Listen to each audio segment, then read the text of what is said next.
Coming to you from a studio somewhere out there. It's Enough Already Radio with Fingers Malloy and Tracy O'Connors. Good morning, good afternoon, and good evening, and welcome to another Enough Already podcast. I'm Fingers Malloy. She's Tracy L. Connors.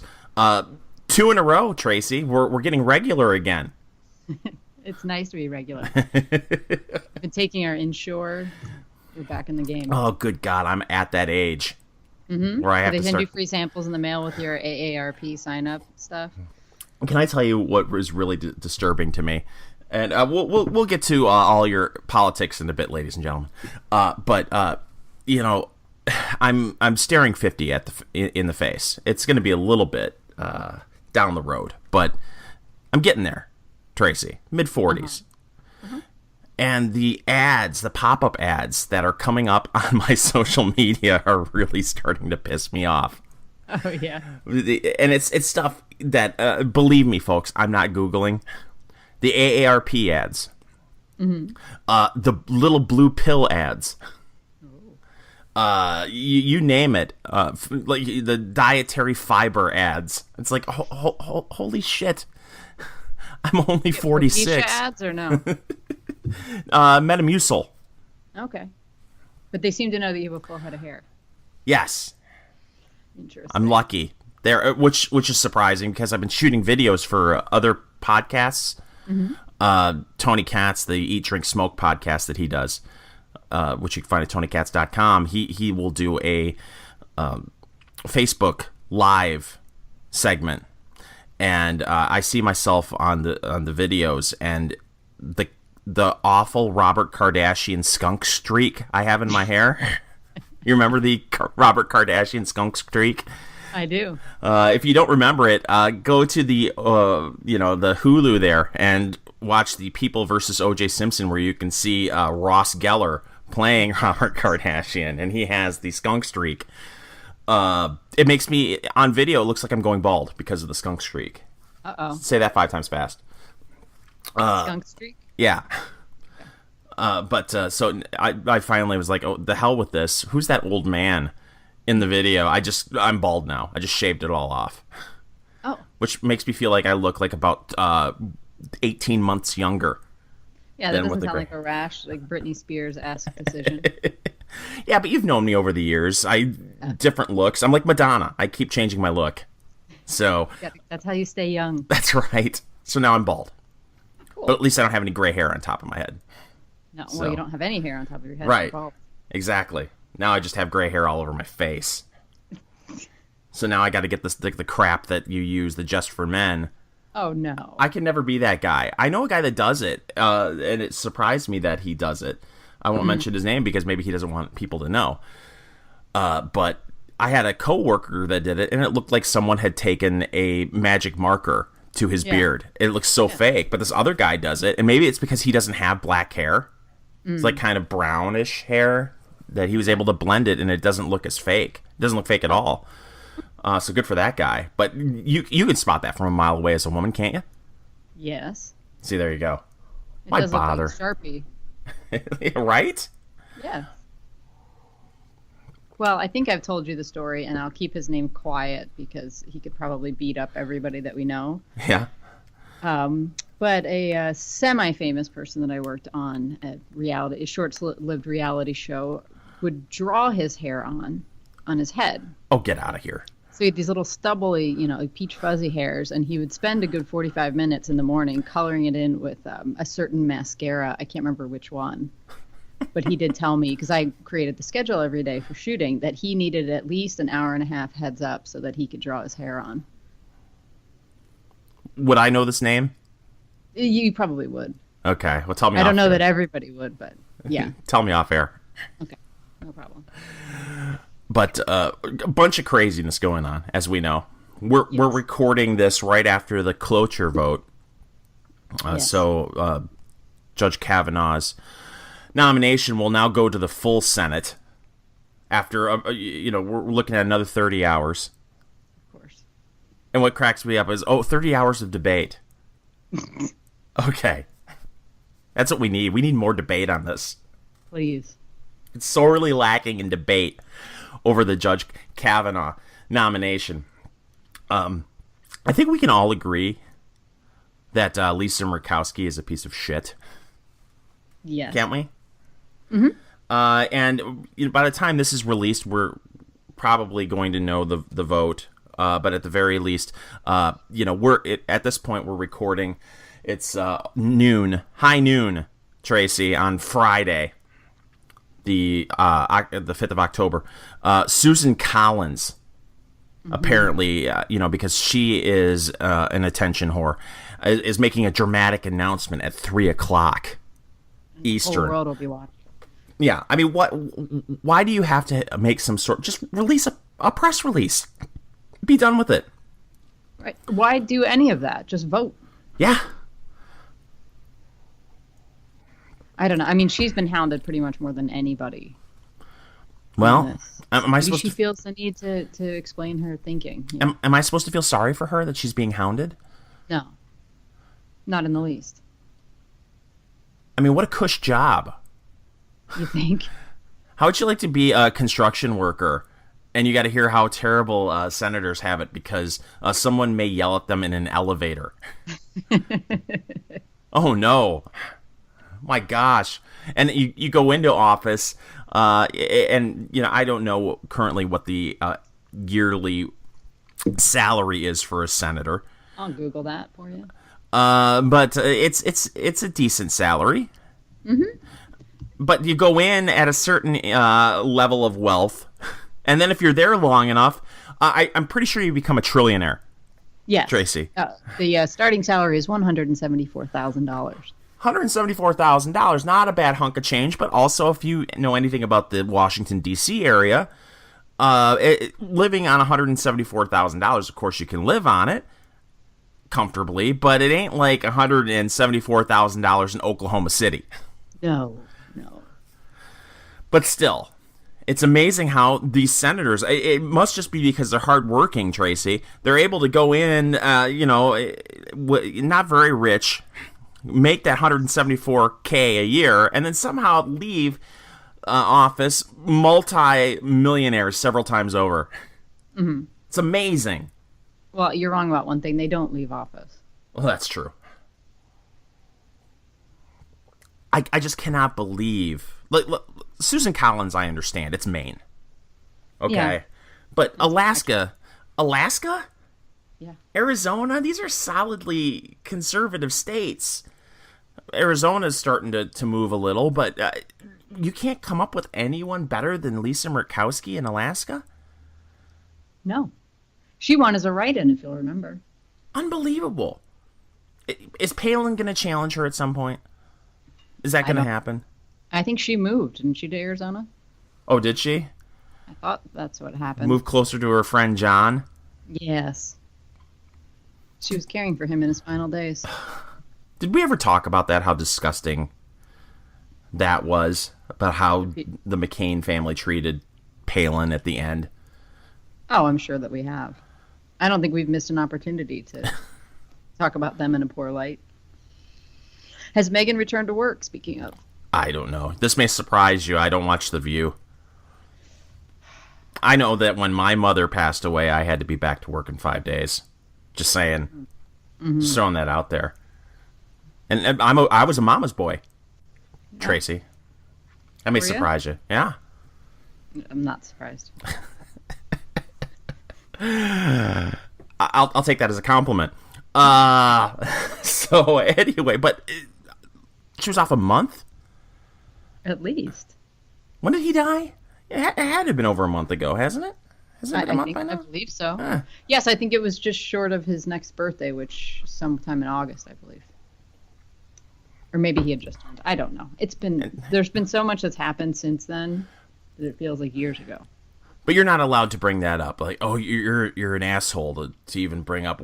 Oh, she was so close to her father. You're an ass for pointing out that it's been a month since she's been back to work. You don't know how she's grieving, what kind of pain she's going through. Oh, okay. A lot of people lose parents. Right. Well, hey, I mean, if ABC, is that what network that's on?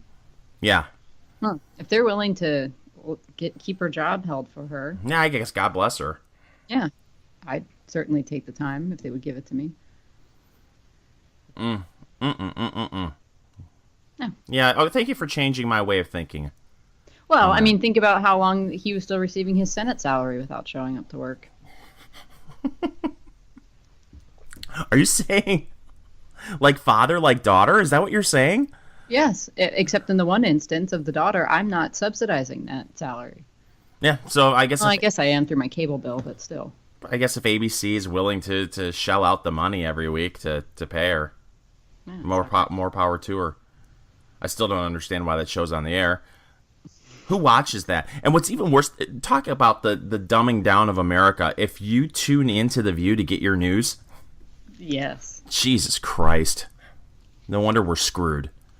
No wonder people like Lisa Murkowski can continue to get reelected.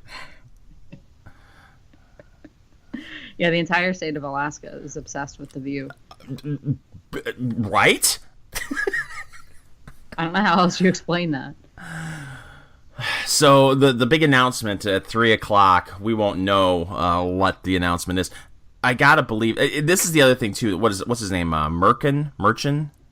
Manchin Yes. in West Virginia. By the way, how anyone in West Virginia can vote for a Democrat, it's beyond me.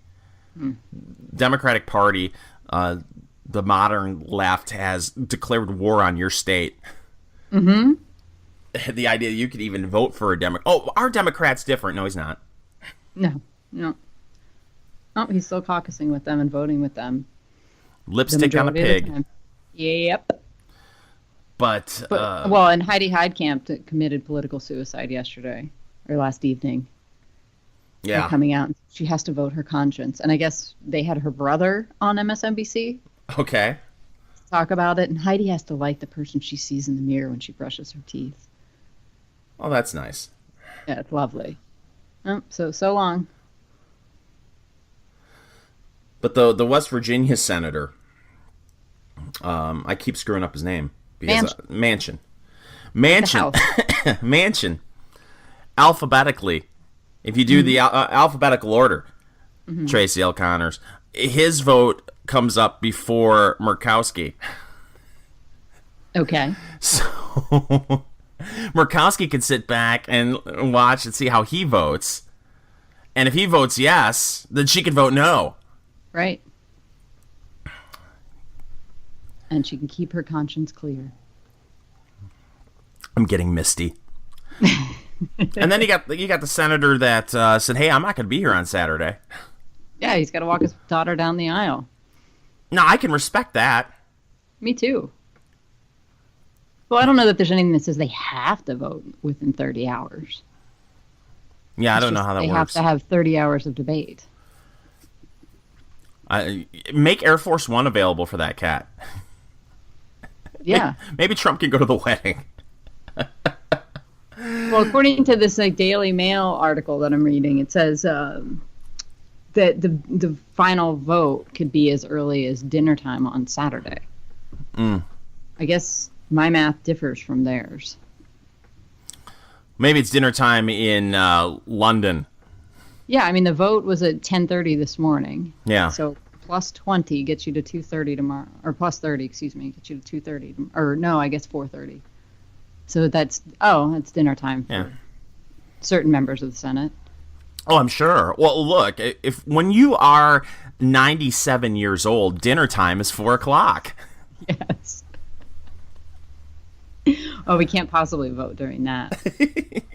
You got to catch the early bird special over at Denny's. It's a steak baked potato for $6. I mean, these senators, they live on only $174,000 a year, Tracy. Is there a Denny's in D.C.? Oh, I'm sure there are plenty of Denny's in D.C. My guess is, though, that none of them are near Capitol Hill. You're probably right. I would be shocked if there's a Denny's in D.C. Really? Oh, now you're going to make me Google that. Yeah. I can't imagine they would allow that.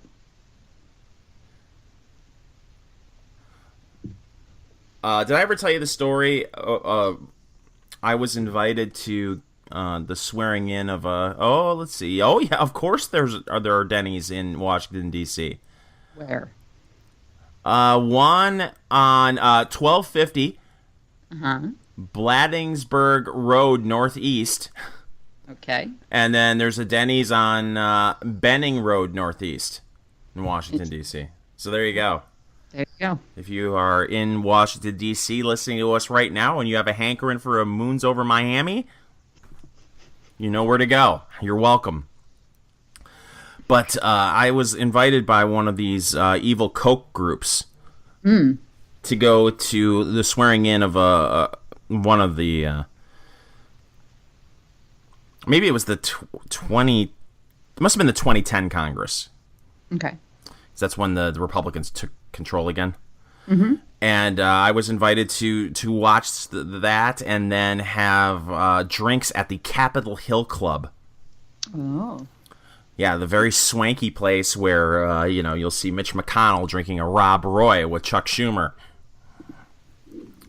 And I looked around thinking to myself, how does a person making $174,000 a year afford being able to drink in this place? How is it possible? Hope they don't let lobbyists in here.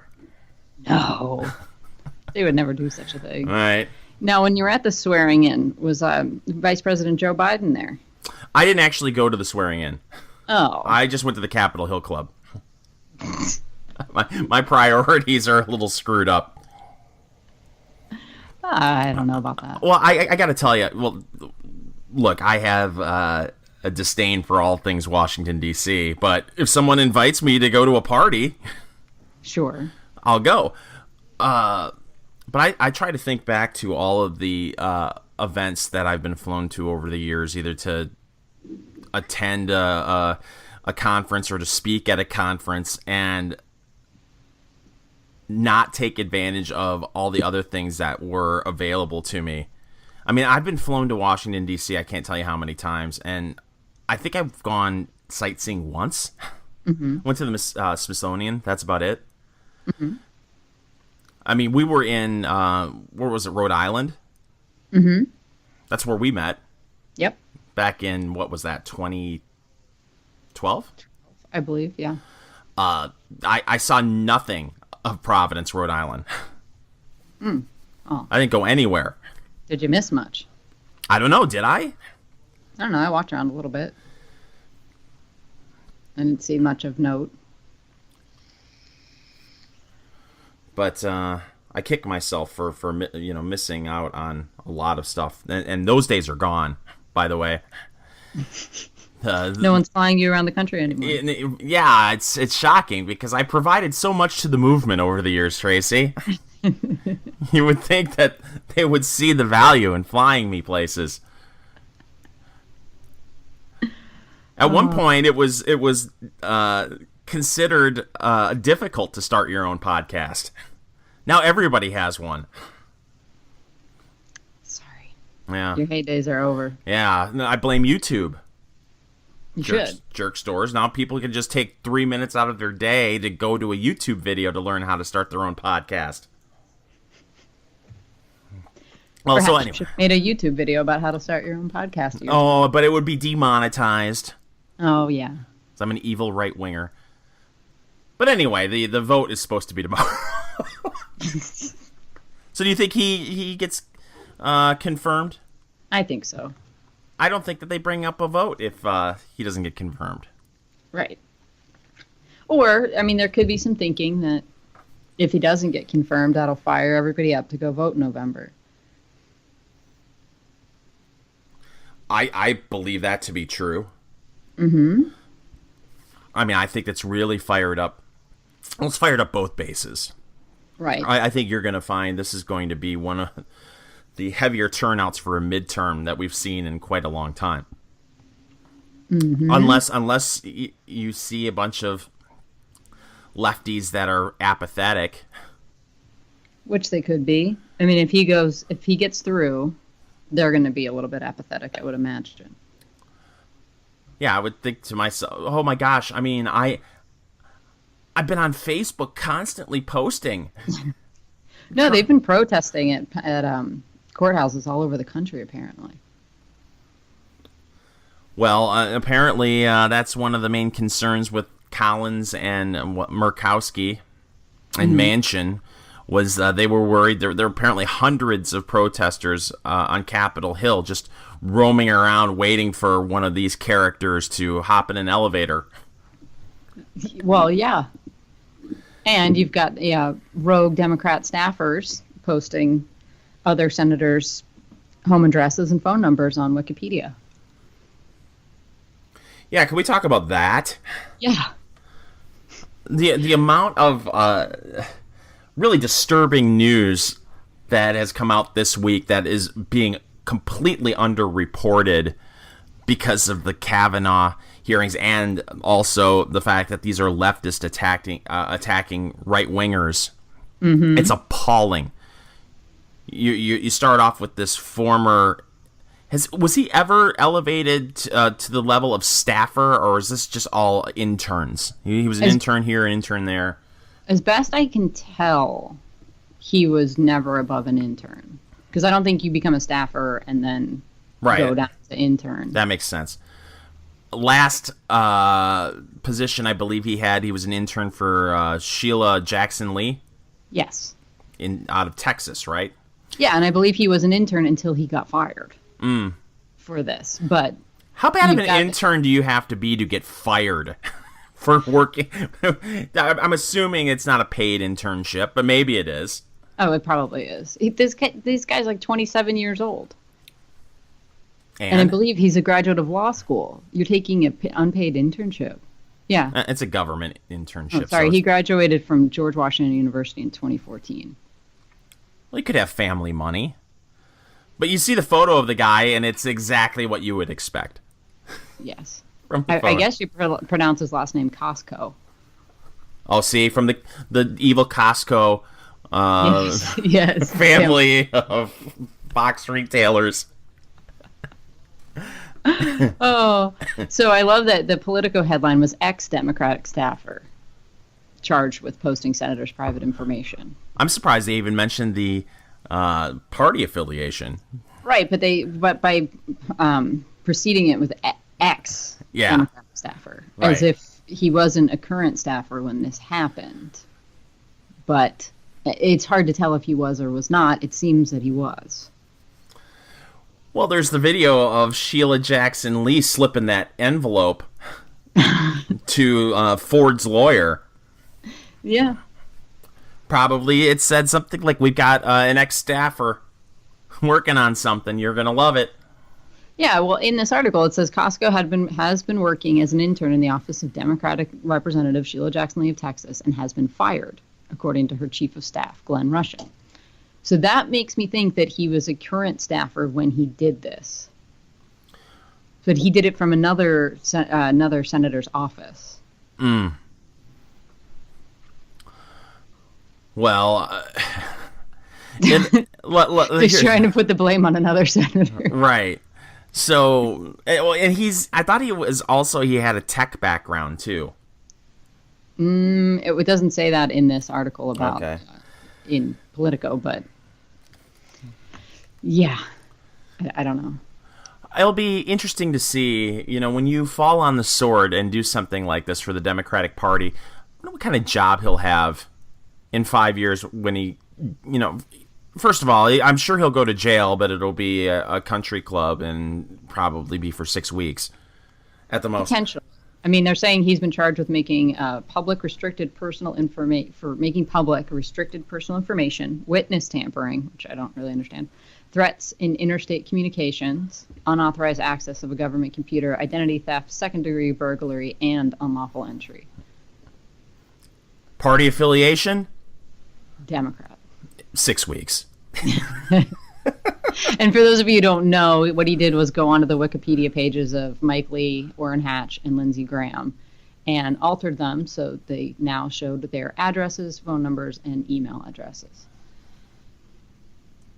8 weeks. And this was done during the hearing itself. Yeah. Yep. So you had that happen. Then you had the ricin attacks. Mm-hmm. the Pentagon. Then, and I don't have the story in front of me, apparently a bunch of protesters rushed a House Republican, his office, congressional Republican office, and the congressman was actually trying to hold the door shut as these protesters, air quotes, were trying to rush his office. Then you had Ted Cruz's office sent a white powder. Oh, I hadn't even heard of that. See? I mean, unless that was a hoax. Could be. Now you're going to make me look it up. Listen, I do not want to report fake news on Enough Already. That's not the purpose of this show. White powder mailed to Ted Cruz's office. There you go. Thank you very much. That's according to the New York Post. Place where I love to get my news. Yes. It's an upstanding journalistic institution. But here's the funny thing. I just I did a Google search for Ted Cruz white powder, which, could be he has a coke problem. Who knows? But the top story, New York Post. Town Hall. ABC News. Finally, it's the first. It's ABC 13. It's local. 2 hospitalized after exposure to white power substance in Ted Cruz's office. National Review. Dallas News. Star Telegram. Texas Tribune. Those were the top stories. CNN? Oh, no. Nothing. Can you imagine if Chuck Schumer's office received that kind of envelope? Oh, please. It would be everywhere. So, all that happened in a week, and you're not hearing anything about it. Next to nothing about it because of the Kavanaugh hearings. Because of the Kavanaugh hearings and the targets. Is that why? And I mean, when you Google Democratic staffer arrested for doxing, you get Politico and then RT. RT. Yep. Fox, The Federalist, The Washington Examiner. Then keep going. There we go. Slate is in there. Then the Free Beacon. It's all right-wingy. At least Slate covered it. Yeah. Sputnik News covered it. I'm not seeing anything. No CNN, no ABC, no NBC, no CBS. What a total shock.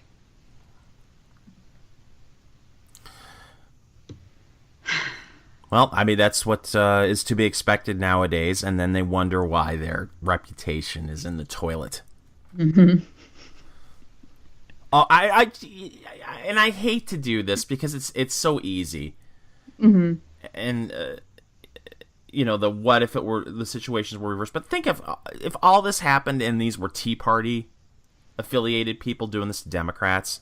Oh, sure.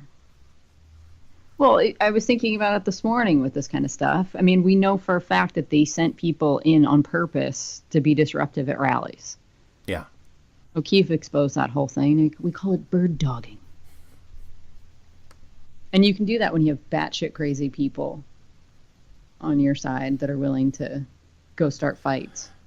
These people they're insane. Did you see the video that went viral? It was in Canada. There was there were people protesting on a street corner. It was some abortion protest, and a woman came up and started questioning what was going on, and this woman was pro-life.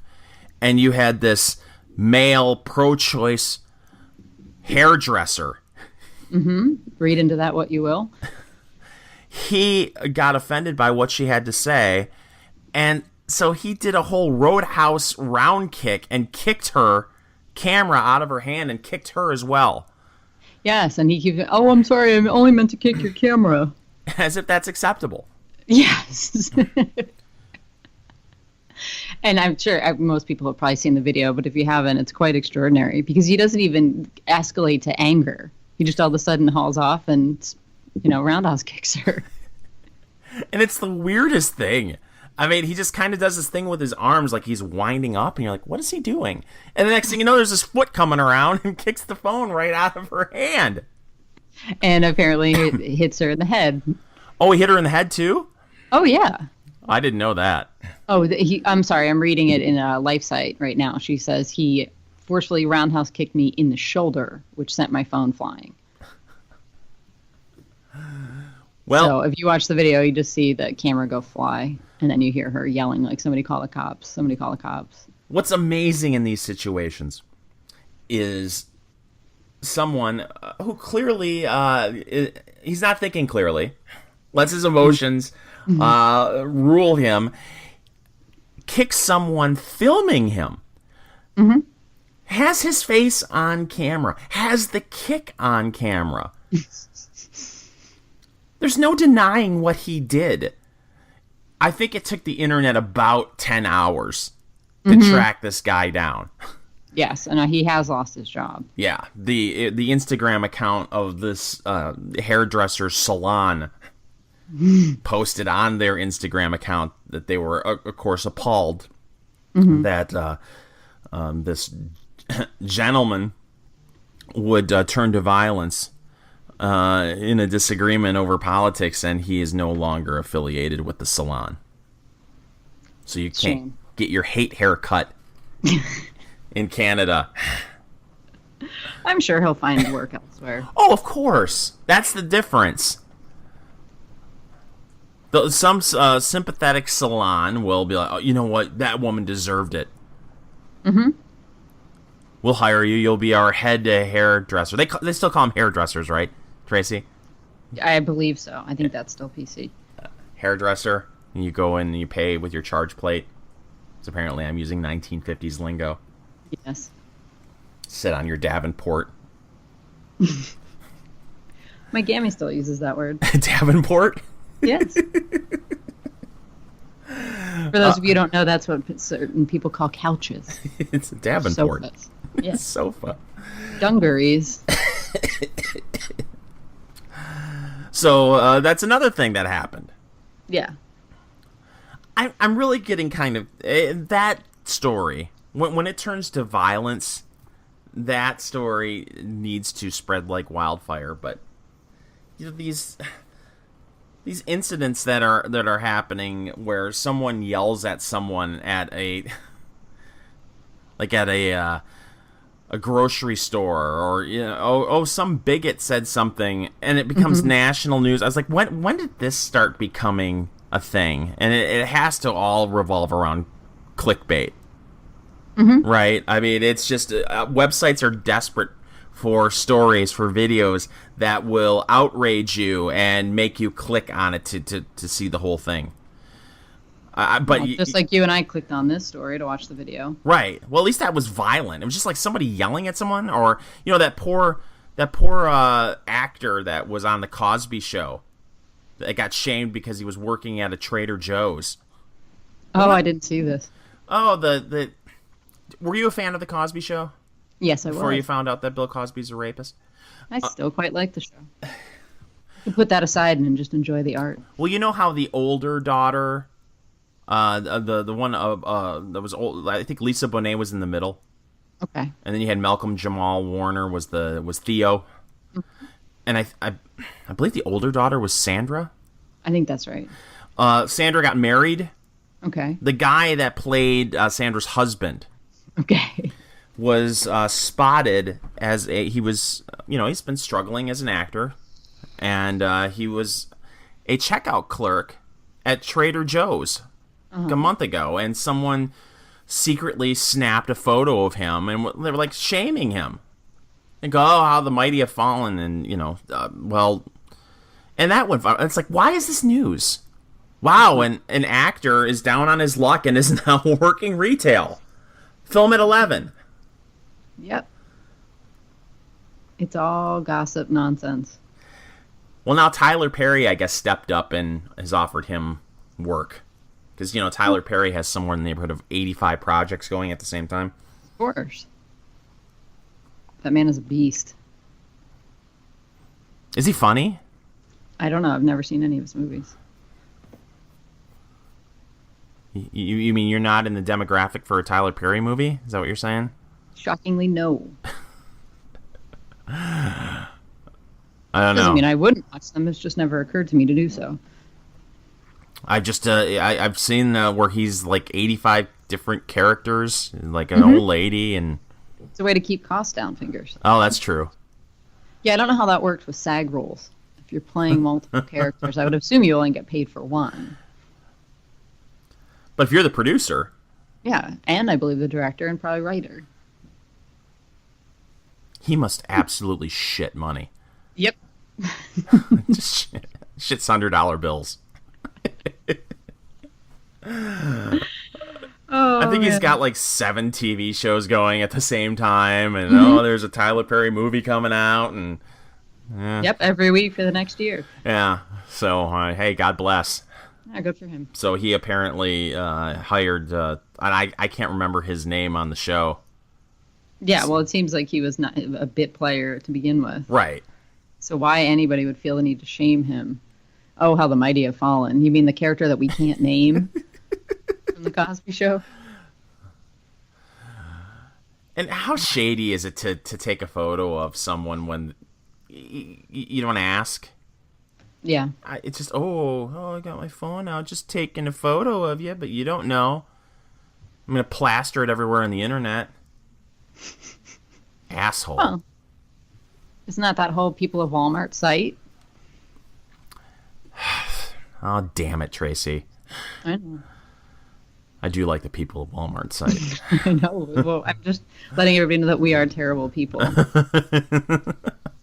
Although, I'm surprised that site has never gotten in. Well, I don't know if they haven't gotten in any trouble, but you'd think they would get in trouble.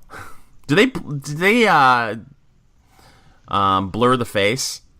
I don't know. I haven't been on it in years. It's normally that you just see one of them make the rounds elsewhere. So I'm busy. Oh, it's still going strong. There's posts from today. And no, it doesn't look like they blur faces. Really? Really? What? How much? I want to know how much money these people make. It's a full moon tonight. Oh my God! Yeah. How do you not know that your entire butt is hanging out? On 10/5, the top picture. It's a full moon tonight, and this guy's getting into his amigo. His rascal. Is that a rascal? I didn't know if they're called amigos, rascals, whatever. the riding shop cart. Mm-hmm. And his ass is hanging out. Yes, his the waistband of his pants is below the curve of his butt. So he's just going to sit on that all naked ass. Okay, and then they got a woman underneath him. The Guns Blazing is the title of this photo. I don't know what kind of... She's wearing a white tube top. Mm-hmm. And she has to be 55 years old. Or 35 on meth. Yeah. And way too much skin showing. Yeah. It looks like she's wearing bathing suit shorts. I wonder if it's possible. But because you're using another person's site, but there could be a podcast just devoted to people of Walmart. Why not? Oh my goodness! So, how did we get in people of Walmart? I don't know. Oh, because you were so outraged that somebody had snapped a photo of the character from the Cosbys that we can't even remember the name of. Oh yeah, that's right. Working at the Trader Joe's. By the way, for you folks keeping score at home, and I know that this isn't the best way to find out about a website's traffic.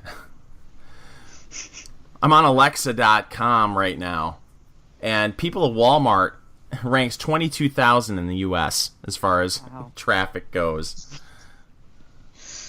So that does bring back your question, why haven't the outrage mobs descended on that? And I guess it's because it's okay to make fun of those people. Oh, of course. That's Trump country right there. Yes, it is. That's the unwashed, uneducated people that go to the polls and vote for Donald Trump. They aren't the sophisticated, college-educated folk. Right. Who voted for Hillary Clinton. So that's fun. Mm-hmm. You can vote, or you can make fun of those people. Oh my God. I gotta get off the site. Yep. Just bookmark it and visit it daily. There's a guy that's wearing it's cotton suspenders, I guess, and he's only got it over the one shoulder. Yeah, and that's all he's wearing. It was overall shorts, though, right? Overall shorts, yeah. He's just wearing overalls with one of the things undone and nothing else. Okay, I gotta get off the site. Yeah, you can go see it live in your local Walmart whenever you like. Well, we're 40 minutes in, Tracy, and I know you stumbled across something that I'm absolutely amazed. It's my favorite story of the week. So let's talk about this story. You set it up for us. All right, let me see if I still have that open. So this was about 3 academics that decided to see if they could get studies published and peer-reviewed in different journals in the genre that they call grievance studies. So the Epic Times has a decent kind of summation write-up of it. The headline being, Scholars' rewrite of Mein Kampf as a feminist screed is accepted by academic journals for publication. So that was one of the studies they got published. So this is 1 woman and 2 men. And then the woman published, I believe it was her, or maybe it was the 3 of them, published why they did all of this on a site called Areo, A-R-E-O. You can find all this. So the academics in question are Helen Pluck-Rose, James Lindsay, and Peter Boghossian. And now they got their spot kind of blown up when there's a Twitter handle that's called Real Peer Review, I believe, that goes through and pulls the abstracts from all these peer-reviewed studies that have made it into publication and highlights them for their ridiculousness. So this is how this woman puts it in this Arrow piece. They said, the academic grievance studies and the corruption of scholarship is the title of the essay that they wrote. So it begins, something has gone wrong in the university, especially in certain fields within the humanities. Scholarship based less upon finding of truth and more upon attending to social grievances has become firmly established, if not fully dominant, within these fields, and their scholars increasingly bully students, administrators, and other departments into adhering to their worldview. Imagine that.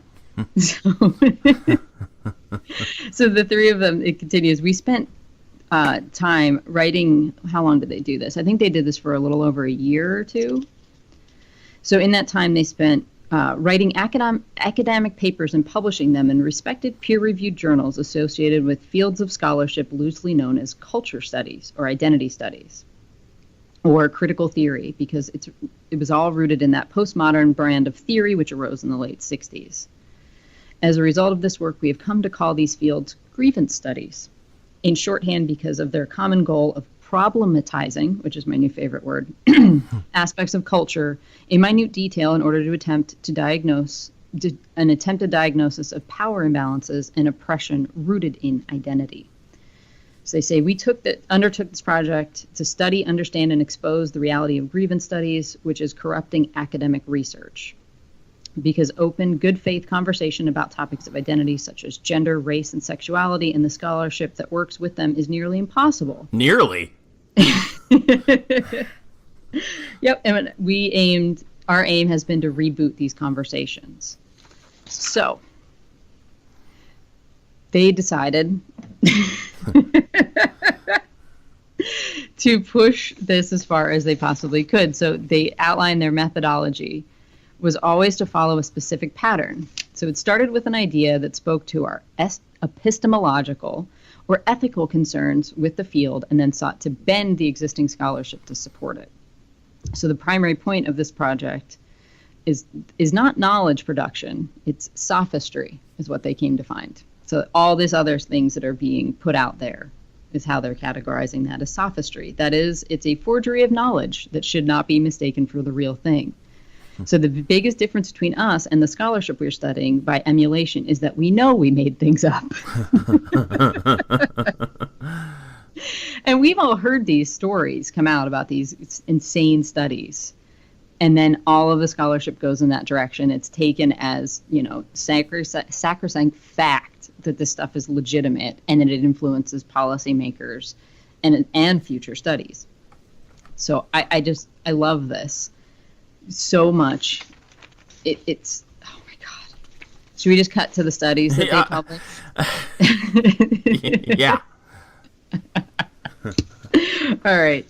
Because this is a really long piece, so I know that I just told you to jump to the studies. I made the mistake. I started reading, the background, why they did it, and I was like, well, wait a minute. She told me to jump to the studies, and then one of the studies that stood out right away was about pegging, and I was like, oh, for God's sakes.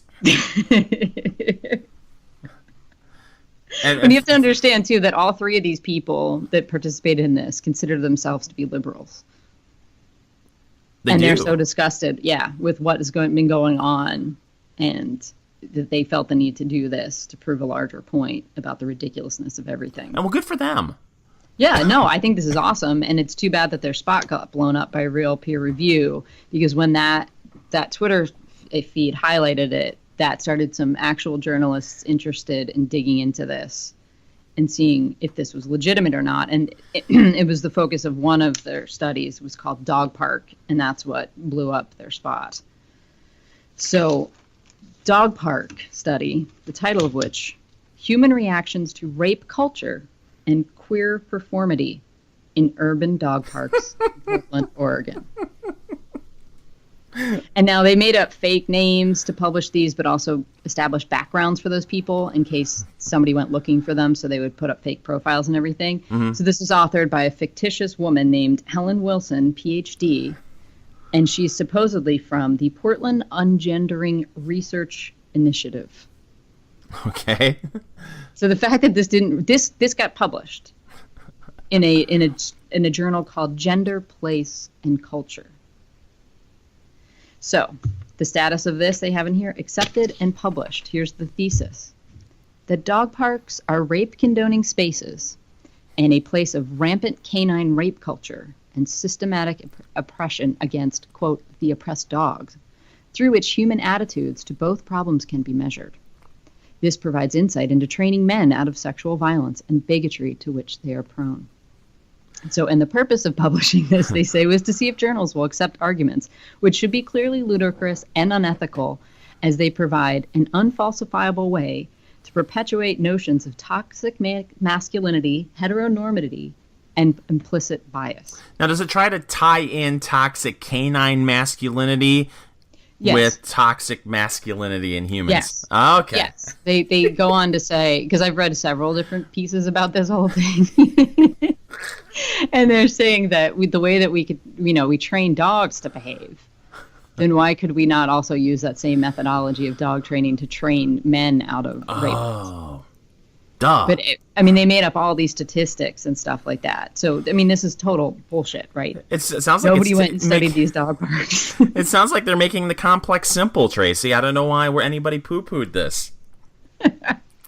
No, they had all these fake stats about, it was one dog rape an hour at least that we saw.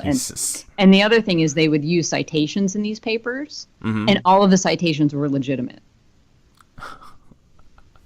So they were culled from other papers in the study. And so they have some of the selected reviewer comments on this. And here's one of them. Thank you for the opportunity to review a really interesting paper. This is the dog park rape paper. I think it will make an important contribution to feminist animal geography with some minor revisions, as I will describe below. Oh, my God. You've got to be kidding me. A contribution to feminist animal geography? These people are teaching your children. Yeah. Yeah. Here's the next study that I really enjoyed. Fat bodybuilding. Yeah. The title, Who Are They to Judge? Overcoming Anthropometry. I believe that's how you pronounce that word that I've never heard before and could be entirely made up. And a framework for fat bodybuilding. So this was accepted and published. Here's the thesis. That it is only oppressive cultural norms which make society regard the building of muscle rather than fat admirable, and that bodybuilding and activism on behalf of the fat could be benefited by including fat bodies displayed in non-competitive ways. The purpose of this paper was to see if journals will accept arguments which are ludicrous and positively dangerous to health if they support cultural constructivist arguments around body positivity and fat phobia.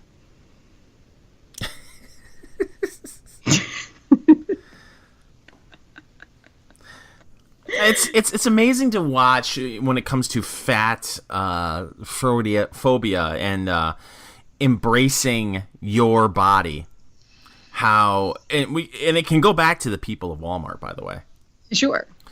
It depends on the fat person and how they got fat. Okay. Meaning, is there more than one way to get fat? Well, if you are fat because, say, you eat 18 meals a week at McDonald's, and how McDonald's should be shamed into changing their menu to offer healthy alternatives because of all these, poor fat people, running around. Those people are to be looked down upon and shamed because of their choices dietarily. But if you are a fat actress, who we can only assume didn't get fat by going to McDonald's 20 times a day, you should be celebrated for embracing your body. No matter how it looks. It's just, the whole thing is strange. Yes. And I'm glad that we have fake studies like this. That we can rely on. That got published and reviewed. Yes. And are probably being cited right now in other papers by academics that haven't found out that this is all a giant ruse. Pretty much. Do we want to get into the pegging one?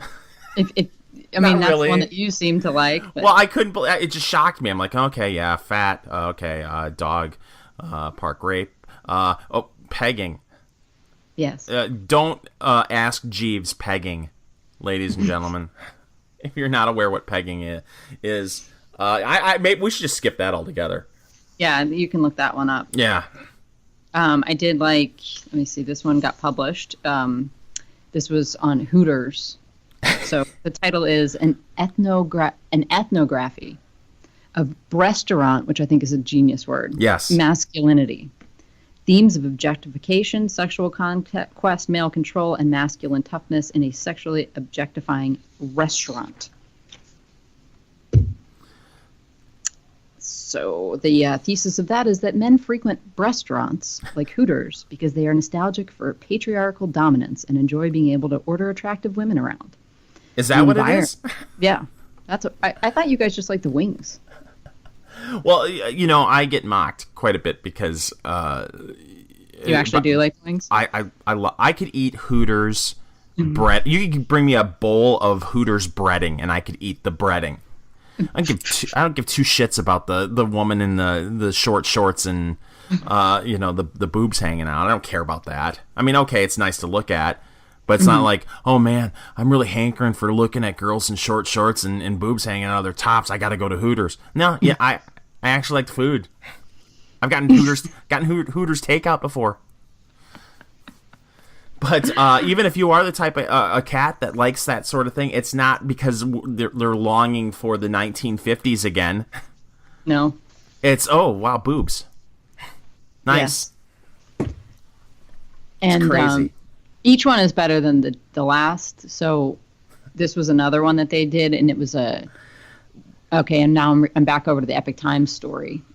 In another shenanigan, one of the authors took a few poems from a website that automatically generates imitation teen poetry, which is a site we all need to spend time on. Right. After some tweaking, the author interspersed the poems with self-indulgent auto-ethnographical reflections of female sexuality and spirituality, and it was accepted by the Journal of Poetry Therapy, under the name Moon Meetings and the Meaning of Sisterhood, a poetic portrayal of lived feminist spirituality. The entire 11-page paper was created within 6 hours by Lindsay, who's a man, that's his last name, with a doctorate in mathematics. The goal is to see if journals will accept rambling nonsense if it is sufficiently pro-woman, implicitly anti-male, and thoroughly anti-reason for the purpose of foregrounding alternative female ways of knowing. So, and the journal's editor, the poetry journal's editor, confirmed in an email to the Epoch Times that the article went through the peer review process and was accepted for publication. Oh my God. I love it. And then they also published what they called a feminist mind conf. So this was called Our Struggle is My Struggle. Solidarity Feminism is as an intersexual reply to neoliberal and choice feminism. So the thesis was that feminism, which foregrounds individual choice and responsibility and female agency and strength, can be countered by a feminism which unifies in solidarity around the victimhood of the most marginalized women in society. So the purpose of this, which was another accepted piece, was to see if they could find theory, in quotes, to make anything grievance-related, in this case, part of Chapter 12 of Volume 1 of Mein Kampf, with fashionable buzzwords switched in, acceptable to journals if we mixed and matched fashionable agreements.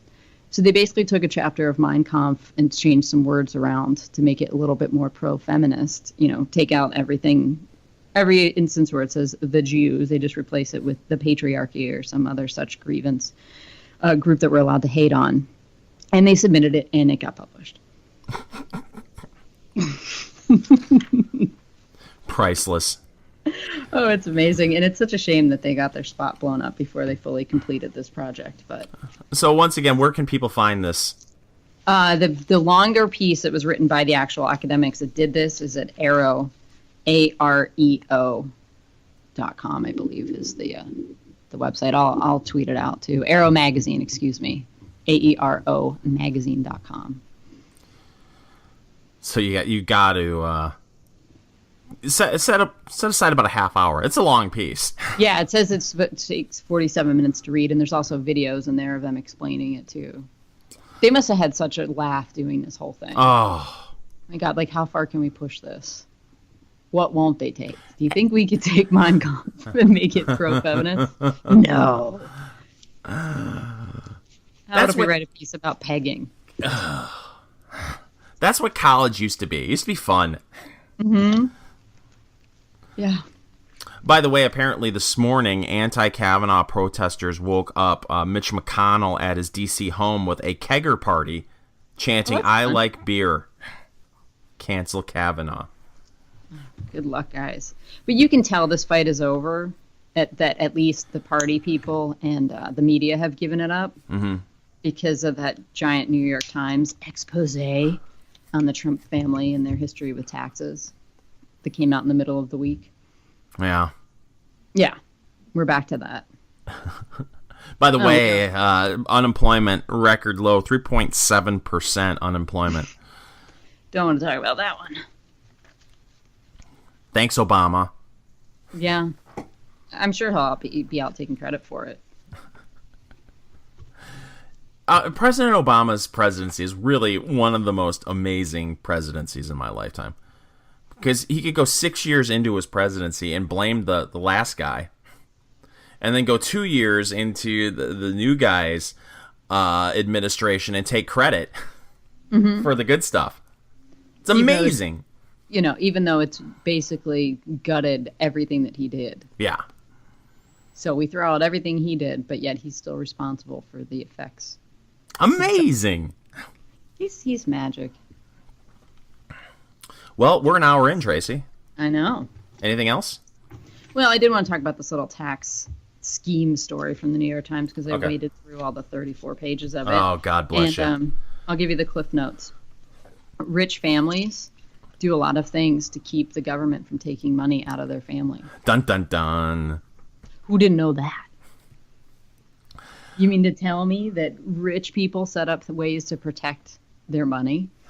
and pass it along to their children without having to pay insane death taxes on it, like 55%. So that's basically what it comes down to in the end of this, is like the New York Times is appalled that they only paid, a 50-something million or maybe more in taxes, and they should have paid hundreds of millions. Wow. I know. Scandalous, huh? I don't know about you, Tracy, but I know in my situation as someone who's in the middle class, I look for every freaking deduction I can possibly come up with when Absolutely. I file my income tax return. Absolutely. But I'm supposed to think to myself, well, people like Donald Trump, he should just not even look for deductions. He should just be happy to give away half of his money. Well, this isn't about deductions. This is about setting up a whole bunch of other corporations. Like, for example, at one point in time, Fred Trump, the father, built buildings all over the place. Mm-hmm. And they would say, he was a prolific builder. They talk about him putting up an entire row of homes within a week. Like, can you imagine getting something done that fast today? Well, we would need the government to do that, Tracy, and then I'm sure the government would be able to do anything in a week, especially build a building. Well, that's what I kept thinking. I'm like, okay, so these guys are keeping their money in the family and then using it to build shit that's actually useful to people instead of giving it to the government to do God knows what with. How scandalous. To squander it. Yeah. So what he did at one point to start moving money to his children instead of going through, at the end of his life, or after he dies, having it all taxed again at 55%, they set up a corporation, and it had some silly name like All County or something like this, LLC. And the 4 kids each owned a piece of it. And what that corporation then did was do all the buying for his properties that he owned. So say one of the things that they had to buy was boilers. And Fred Trump was notoriously cheap, just like Donald Trump is. And so Fred would still go out and negotiate the price of these boilers. But the purchase order would come through this All County LLC thing. And then they would turn around and sell it to Fred at a 30 to 40% markup or something. Okay. So this is scandalous. This is a way for the kids to get money. Right. And they were like, oh my God, this is outrageous. It's like, okay, well, at one point in time, and they love to talk about this, the left, the top tax rate was 90%. Right. And the way the tax rates work for everybody that doesn't understand this, if you've never looked at it, is that it's 90% after you've earned over a certain amount. So say it was $1 million. So anything you earn in excess of $1 million is then taxed at 90%. Mm-hmm. And that was going on during Fred Trump's lifetime. So when that stuff starts happening, what do you start doing? You start figuring out a way not to make anything over that. Right. Because they're going to take 90% of it. Ronald Reagan talked about that. That was something that made him think about getting the hell away from the left, because that was just outrageous. Like, he stopped taking movies at a certain point in time. He's like, no, I'm already maxed out. If I take another one, I'm working 90% of the time for the government. That kind of sucks. So what people would do is figure out ways to not make as much money to keep themselves under that cap. So they would hire their family members, give them bullshit titles and salaries. So in this story, apparently Donald Trump started getting paid when he was 3 years old. I'm like, that's pretty sweet. But this is what you do. You figure it all depends on income level. You said, well, this wasn't a tax return issue. Well, I don't have the ability to build buildings in a week. And right. So I look at it as far as, as a middle class citizen, and I hate even using the term middle class, but that's just that's what the vernacular has turned into. So you a middle class individual. The only time I look to, when it comes to taxes is obviously when I file my return. But people in our situation, or people who are poor who criticize this, I suggest to you never take an under the table job. Mm-hmm. Again, you claim all that income. If you are a waitress, you claim all of your tips. Mm-hmm. If you're really outraged by all this, then you need to play by the rules set by the IRS as well. God bless anyone who can get out of paying. Think about how outrageous that number is. And the argument is always what I hear from the left. Well, they didn't actually pay that. Mm-hmm. Well, if people aren't actually paying that 90%, then why do we have it to begin with? Why do people have to jump through hoops? Right. Well, and that's always it's dependent on what kind of an argument they're in. Right. Because they would love to, oh, but see, he was at 90% and the economy was just humming right along. And then you can get them, if you push hard enough, to like, well, nobody really paid that. Okay, yeah. And I also think that some of them are dumb enough to think that it was just a flat 90%. Yeah. They don't understand like tax brackets and what that means. But yeah, and another thing that they did throughout this article that I found really interesting and just a convenient way to inflate all these numbers is they put everything in today's dollars. Oh, yeah. So here you go. By age 3, Mr. Trump was earning $200,000 a year in today's dollars. He's 72, 73 years old, so 70 years ago. So what was he getting, like $5,000? I mean, I don't know. It made me think about how insane inflation is. Yeah. It's just like, oh, great. You're showing us how much we destroyed, like, yeah, how much we've devalued the dollar. But you got to make it sound as outrageous as possible. Now, and I mean, there is some question about, too, like undervaluing their properties, but, you know, to not pay as much tax on it and this kind of stuff, which, you know, is shady. Well, if we just eliminated the income tax altogether. Yeah, imagine that. And inheritance tax is insane. That's, I mean, I think all taxation is immoral, but that's the most immoral in my eyes. That's about one of the...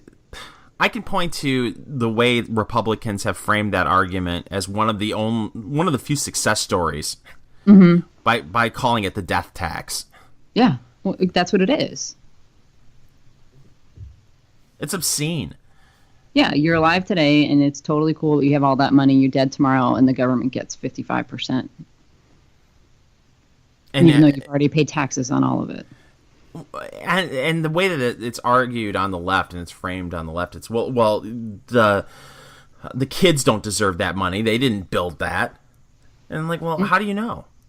How do you know that the kids weren't involved in the family business at a young age? Also, the sacrifice that's made.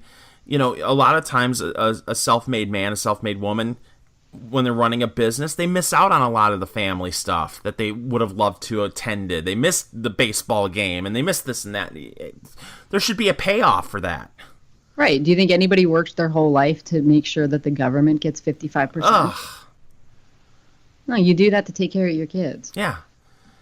But I'll never forget, I got into an argument with some friends of mine on the left. You know, if you make over $1 million...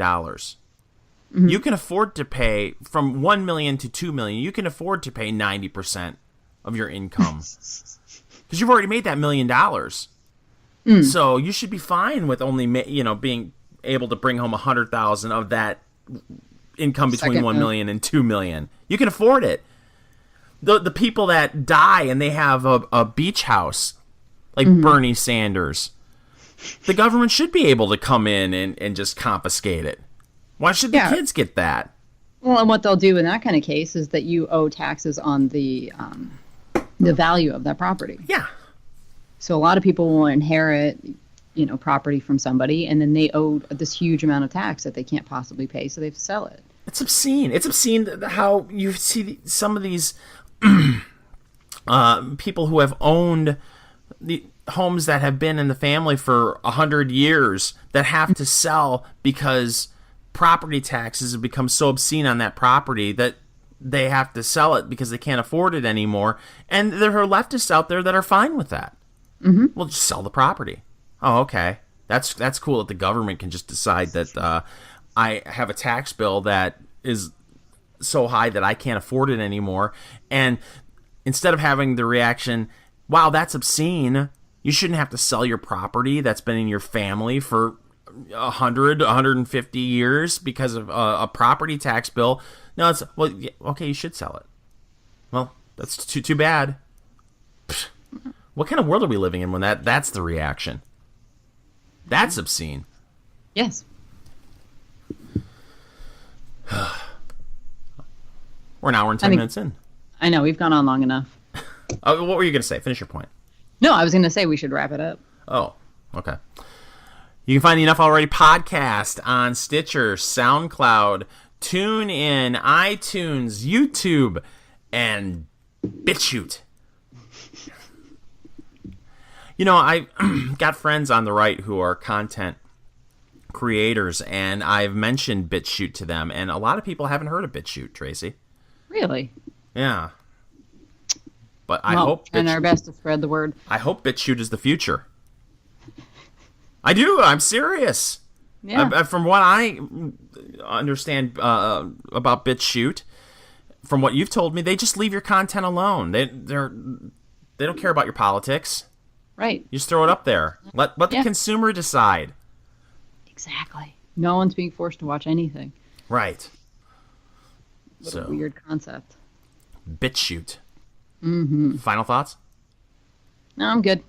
I'm good too. She's Tracy L. Connors. I'm Fingers Malloy. We'll be back next week with an all-new Enough Already.